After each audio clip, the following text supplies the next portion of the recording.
There are so many astonishing, seemingly unexplainable features of the Great Pyramids of Giza.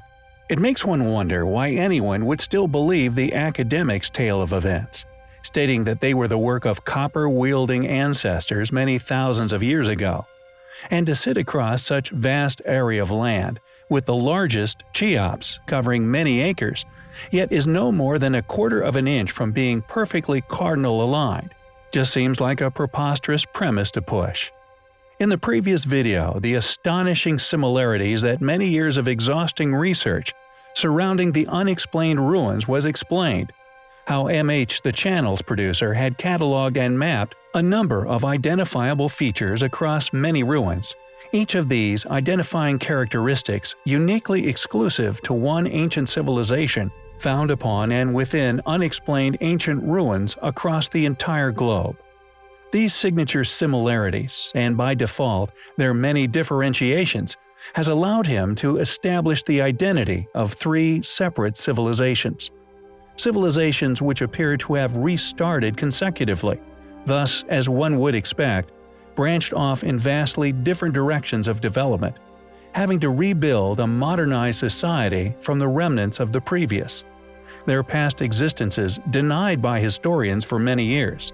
But I strongly believe that we will be the generation which bucks the trend, shifting a paradigm which has affected nearly everyone's lives negatively in some way. As critical mass awareness approaches, as we continue to push onwards regardless of their attempts to stifle the truth, the efforts and sacrifices made and given by individuals who perceive this deceit as a breach of all of our independent liberty as human beings, is finally cracking their shields of ignorance. Predictably, these same institutions who have made lives so difficult are now slowly admitting they did indeed once exist. The proof of these separate groups, which Mystery History's producer named the Cyclopean, Polygonal, and Neolithic civilizations, all had advanced capabilities, each separate from each other, yet fortunately each possessing their own unique identifiable features, which still litter many of these existing sites. Impenetrable fortresses, ingenious architectural design, visually impressive and mentally baffling methods of masonry are just a few of these ancient civilizations' legacies. Polygonal masonry, for example, yet to be fully understood by modern man in regard to its construction. The Treasury of Atreus, which contains Cyclopean masonry techniques, displaying intimate knowledge of weight-bearing architecture, which the academically attested builders simply did not possess knowledge of. Underground towns and cities, the town in which the Flintstones inhabited, carved deep into some of the toughest bedrocks on Earth. Derinkuyu being one of the largest, which instead of being a fortress built above the ground, placed in a strategic location atop a hill or mountain, was carved into the earth. To claim such feats were even possible by our own well-known ancient ancestors with the access to the tools they had at the time is simply a preposterous, illogical stance to take. One which, if given as the answers to such sites' origins, can be seen as nothing short of the abandonment of one's senses in return for an undisturbed income flow. A ridiculous explanation for the city's origins, forced upon the academic world for fear of losing their income and career, and in turn down the throats of students who desire good grades. Stretching many kilometers into the earth, enormous rolling stones were placed at strategic passageways, and although we have no idea how they moved such stones, they were clearly placed there in an attempt to stop some form of invader, one they felt as if such measures were not undertaken would have been vulnerable to. The Hypogeum in Malta, with acoustic properties which we are yet to fully understand. The subject of our next video, with some astonishing discoveries we have unearthed during further research of this underground lair. These ancient sites tunneled deep underground, rumored to have been lit by miraculously clever, naturally fed gas-fueled lighting systems, balanced flames eternally, lighting the inhabitation's pathways. Yet, as mentioned in our previous investigative film, the pyramid builders were responsible for the movement of stones, which reach well into the thousands of tons, setting them quite literally a world apart in their eventual technological capabilities, and due to our identification of no less than 3 separate phases of casing stones adorned upon the Great Pyramids, which due to the decayed and incredibly eroded condition of the stones beneath them, with casing stones also varying in age. It appears clear that they were all possible conservation efforts, undertaken at different times within ancient man's past, after no less than 3 cyclical developments of our civilization. These factors, mystery history not only perceives as clear evidence supporting the hypothesis of multiple lost generations, but also clearly displays their different methods of accomplishing these tasks. Furthermore, they can clearly show all who wish to study them, whether attempting to amass, as the channel has, a large privately held collection of proofs, evidences, and UPART studies that were hidden all over Earth regardless of one's reasoning. I implore all to merely study the casing stones of Giza's pyramids, for more than enough proof of many lost civilizations, and the pyramids and their past builders' tremendous age. Additionally, we want to make it clear to all that we encourage discourse. The organically grown nature of the channel's demographic is its most important characteristic. We do not reject other people's disagreements to anything presented, or that is claimed on occasion, as long as they are willing to attempt constructive discourse in the pursuit of that which is the ultimate goal, the truth.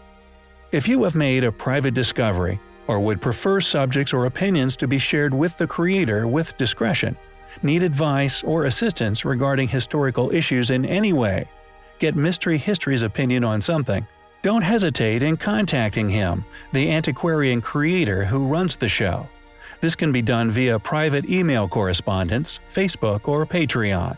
He does take a while to get back to you, but he always does. The channel, with hard-earned, hard-fought work and determination, has finally established a decent foothold in the doorway of antiquity, presenting ruthlessly logic, non-conclusive, rationally grounded ponderings, which are solely based upon facts the old order have no answers to. Thus, the channel's content is now the frontrunner in this cause and effect paradigm shift, slowly being witnessed all over the world.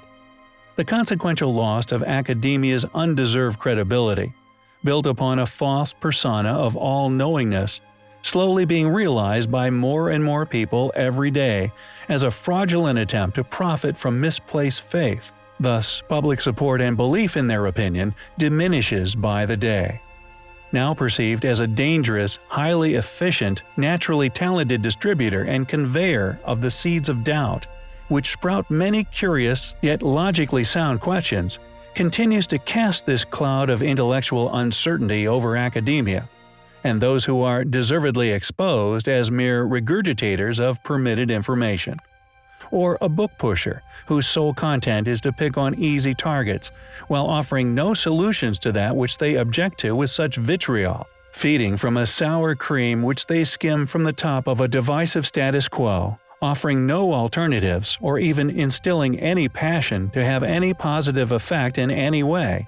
They merely profit from their obedient maintenance of a division within our species, ultimately slowing our prosperity and moralities to a near stagnation.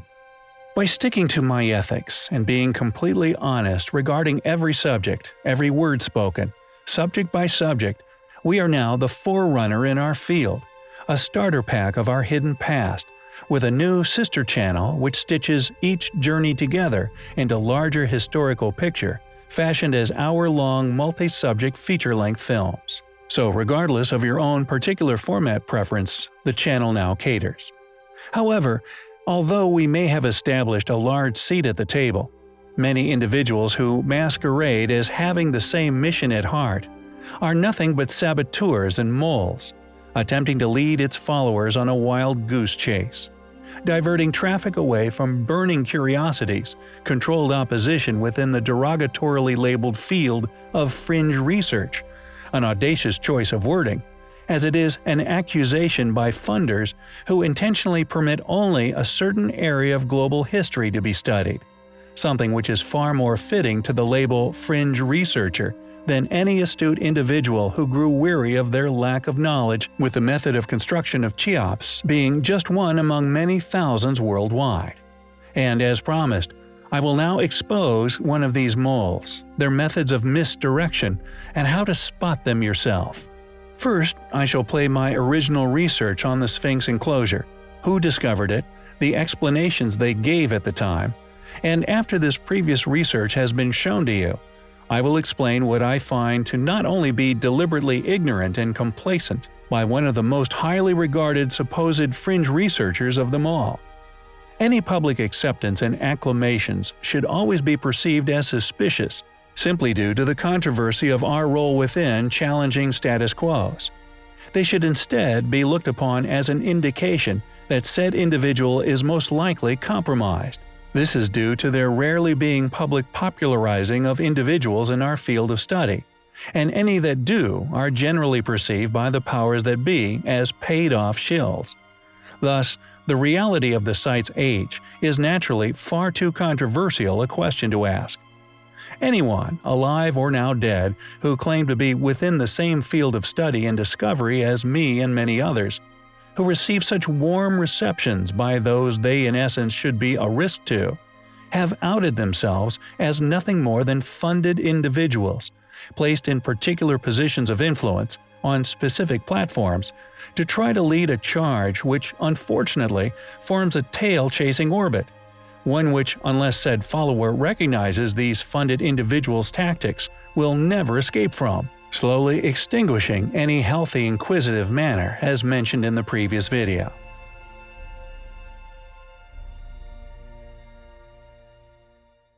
The severe undulating erosion upon the walls of the Sphinx enclosure undoubtedly show that the Sphinx had been heavily weathered long before the Sahara became a desert. Therefore, one must suspect that it could indeed be over 9,000 years old. Not knowing exactly how much rainfall there's been in the distant past, the Sphinx could indeed be far older than this. The most notable scholarly advocates, Robert Scotch, argues that the Sphinx may be far older than 12,000 years. Robert Bauval and Graham Hancock proposed that the Sphinx may have been built around 10,500 BC, during the last age of Leo. Anthony West believes everything on the Giza Plateau testifies to an advanced, secure, and long-settled civilization. Therefore, he suggests that the Sphinx may have been built not during the age of Leo, but a whole precessional cycle earlier, in around 36,000 BC, a date he feels is more in keeping with the history of Egypt as chronicled by certain Egypt kings. Regardless of an exact date, all of these talented Egyptologists propose a date set much further back within history than currently accepted, and they have provided considerable evidence to back up such conclusions. At the time of disclosure, the argument sent shockwaves through the Egyptologist establishment, not because of the datings. Egyptologists and mainstream historians have grown quite inept at ignoring data, but more because it was realized that there is indeed no other explanation for their arguments. There is little doubt that the Sphinx enclosure was subject to severe erosion within its lifetime, and although it could have been explained away as a naturally formed enclosure, we fortunately know from analysis that the limestone blocks dug out from there were then used within the building of nearby Sphinx Temple. Interestingly, no other site in Egypt shows the same type or degree of erosion. Was the evidence hidden away, concealed from the public in what could only be called a conspiracy? Sediment surrounding the base of the monuments and a once existing watermark upon the stones halfway up the Great Pyramid's sides indicate just that. 2-inch thick salt incrustations once found within inner chambers, silt sediments rising to 14 feet around the bases of the pyramids found to contain seashells and fossils that have been radiocarbon dated at nearly 12,000 years old, have indeed slowly vanished over the years. These sediments could only have been deposited in such great quantities by major sea flooding. A watermark was also once clearly visible on the limestone casing stones of the Great Pyramid. These stones were unfortunately unknowingly removed by invading Arabs. These watermarks were halfway up the sides of the pyramid, or about 400 feet above the present level of the Nile River, 200 feet above the base. It seems the last remaining shred of evidence, the enclosure, survived due to the talented individuals that were required to spot it. Individuals who are thankfully on our side. Egypt craves the mountains of money the structures generate, but also redistribute a small slice of such into stopping people from pondering for too long in regards to their age, astonishing construction, or indeed original purpose. The reason for the channel's creator reluctantly coming to this conclusion is that most of the content created by the individuals is done for the sole purpose of distracting said viewer, and making their job of distinguishing that which is fact from that which is looser fiction. For example, the water erosion patterns do indeed exist, and were first discovered by R.A. Schwaller de Lubitsch, a French mystic and alternative Egyptologist, with first claimed evidence of water erosion on the walls of the Sphinx enclosure made by him in the 1950s. John Anthony West, however, not surprisingly plagiarized Schwaller's work, jumping on his discovery and over a number of years building it up as not only having a fictional origin, but also age and reason for existence, and also a widely spread conspiracy to try to quash people's suspicions of a greater age without encouraging them to pursue such watermarks further, or indeed any other possible reason for existing. All these individuals are funded deceivers, conceived due to an uncontrollable rise in people that had begun approaching the obvious facts that no matter how astonishing the artifacts, the gold death masks or jewels found drenching Egypt's museums, people began to perceive truth and understanding as a far more precious thing to observe and learn from. The fact is that the Sphinx was originally surrounded by water, the enclosure merely forming its banks. However, this is probably one of the most important discoveries I have ever made by searching archives and manuscript. Most highly qualified Egyptologists know that the enclosure was built to contain a lake, called the Lake of Anubis, a dog, not a cat. Furthermore, before the Spanish invasion, a water line could be seen nearly halfway up the Great Pyramid. And as my previous video explained also, within the Great Pyramid, a layer of sea salt, nearly 2 inches thick in some places, was reported, although none remains to this day, as it was taken away discreetly to cover up the reality and true age of the site, that there was indeed a great flood. And third and finally, the phases of casing stones, which are clear attempts to conserve the monument from further erosion, can be identified as the work of at least 3 separate lost civilizations.